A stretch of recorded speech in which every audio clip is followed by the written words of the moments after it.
خود نیک تھے نا تو ایسے لوگوں کو اللہ بندے بھی نیک عطا کر دیتا ہے۔ اپنے وزیر خزانہ سے بادشاہ وقت گھر والوں نے اصرار کیا کہ اس عید پہ کپڑے نئے ضرور سلوانے، تو آپ اپنے وزیر خزانہ سے کہنے لگے کہ 1 مہینے کی تنخواہ ایڈوانس دے دو، کپڑے بچوں نے لینے ہیں۔ وہ بھی کوئی رب کا بندہ تھا، کہنے لگا حضور کہیں سے آپ کو پکی گارنٹی مل گئی ہے کہ آپ نے مہینہ زندہ رہنا ہے؟ یہ نہیں اسے فرمایا تو کون ہوتا ہے مجھے صلاح دینے والا، تو کون ہوتا ہے میرا ملازم ہو کے وزیر ہو کے مجھے مشورہ دینے والا۔ حضرت عمر بن عبدالعزیز کی آنکھیں آنسوؤں سے بھر گئیں اور فرمانے لگے رب تیرا بھلا کرے، عمر کو حقیقت بھولنے لگی تھی، تو نے عمر کو یاد کرا دی، بھولنے لگی تھی۔ کھار آ گئے اور اپنے گھر والوں سے کہنے لگے میرے پاس گارنٹی نہیں ہے مہینہ جینے کی، کہے گا میں تمہارے لیے ادھار نہیں پکڑ سکتا۔ سلیمان بن عبد الملک خلیفہ جب جانے لگے تو انہیں وصیت کر دی کہ میرے بعد عمر بن عبدالعزیز خلیفہ ہوں گے۔ یہاں تو لوگوں کو عہدہ ملے تو لوگوں کی کیفیت بدل جاتی ہے نا، لیکن جب حضرت عمر بن عبدالعزیز کا اعلان ہوا تو رونے لگے، ایک کونے میں بیٹھ کے رونے لگے، فرمانے لگے مجھے امید نہیں تھی کہ وہ اتنا بڑا بوجھ میرے کندھوں پہ ڈال کے چلا جائے گا، اتنے سارے لوگوں کا بوجھ، اتنے سارے لوگوں کی آزمائش۔ خیر چونکہ وصیت تھی، آپ کی بیعت لی گئی، بیعت لینے کے بعد آپ منبر پہ چڑھے تو فرمایا لوگوں میں تمہیں آزاد کرتا ہوں، اگر تم میرے علاوہ کسی کو حکمران بنانا چاہو تو مجھے کوئی اعتراض نہیں ہے۔ لوگوں نے کہا نہیں آپ ہی ہمارے حکمران ہوں گے۔ حضرت عمر بن عبدالعزیز دنیا اسلام کے اندر ایسی مثال ہیں، اچھی طرح سمجھ لیں کہ جب حالات اب نہیں اب تر ہو گئے تھے، بد نہیں بدترین ہو گئے تھے، اور بڑے بڑے لوگوں نے عجیب ماحول گھڑ لیے تھے، اس ماحول میں آئے، لمبی نہیں 2.5 سال حکومت کی صرف، لیکن لوگوں کو حضرت صدیق اکبر کی یاد آنے لگی، لوگوں کو سیدنا فاروق اعظم کیا۔ آپ کی جو بیوی تھی وہ بھی بادشاہ کی بیٹی تھی، بادشاہ کی بیوی بھی بن گئی۔ پہلے دن اپنی بیوی سے کہا کہ اب ہم بن گئے ہیں امیر، اب ہمارے ذمے بہت ساری ذمہ داریاں ہیں، اب حالات اس طرح کے نہیں ہوں گے جس طرح کے پہلے ہوا کرتے تھے، اب تمہیں میرا ساتھ دینا ہے، اپنا سارا زیور دو، میں بیت المال میں جمع کرانا چاہتا ہوں۔ یہ بڑا مشکل کام ہوتا ہے کسی خاتون کے لیے، سارا مال وہاں جمع کرا دیا۔ پہلے دن ہی سارے کپڑے سپڑے حضرت عمر نے اپنے خیرات کر دیے، سادہ لباس پہن لیا، اور بڑے تھوڑی غذا گھر میں آتی تھی، بیت المال سے تھوڑا سا وظیفہ، جائیدادیں ساری دے دی اللہ کے رستے میں، غریبوں میں بانٹ دی۔ ایک دن گھر میں تشریف لائے تو بچیوں نے منہ پہ ہاتھ رکھ لیا، حضرت عمر بن عبدالعزیز بات کرتے ہیں تو بیٹیاں منہ چھپا لیتی، پتر کیا بات ہے بیٹے میرے منہ سے بدبو آ رہی ہے، منہ چھپاتی ہو؟ تو بچیاں خاموش ہوئی، جب دوبارہ پوچھا تو کہنے لگے ابا جی جو آپ خرچہ دیتے ہیں نا اس میں 2 وقت روٹی نہیں پک سکتی، اور یارو میں آپ کو وقت کے امیر کی بات سنا رہا ہوں، یہ جو رکھ رکھاؤ میں نے اور آپ نے بنا لیا ہے تو خرچے اتنے بڑھا لیے کہ ہم الجھ گئے، ہم سے پورے نہیں ہوتے، لیکن جنہوں نے اولادوں کو سادہ رکھا، حالات قابو میں رکھنے میں کامیاب ہو، بچ گئے۔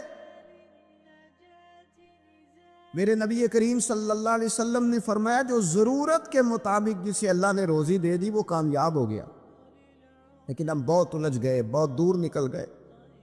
بیٹیوں نے منہ پہ ہاتھ رکھا، پتر کیا بات ہے ابا جی اتنے پیسے آپ لاتے ہیں 2 وقت کی روٹی نہیں پک سکتی، تو ہم نے پیاز سے روٹی کھائی ہے، منہ سے بدبو آ رہی ہے،